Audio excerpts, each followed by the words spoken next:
Yo, what's up mga ka-treasure? Long time pero another episode tayo ng Toy Hunt. Kuya, meron ba kayong gantong Gundam? Glorieta, let's go! So ito yung mga stocks nila as of March 15. Medyo bigatin pa rin naman kahit na hindi ganun kasing solid ng mga nakaraang lineup nila. But still, for me, it's still decent. Kasi ang gaganda pa rin ng mga ino-offer nilang kits from mid to high grades na mga model kit. So, napakarami pa rin nilang ino-offer for their Gundam kits.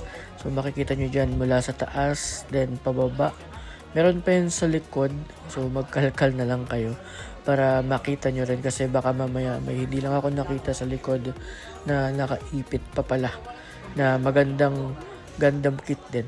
Pero as of this time, nung chinek ko, ayan yung mga available nila. So, check nyo na lang hanggang dulo. Baka kasi meron kayong trip. Puntahan nyo na lang. Yun lang. Peace.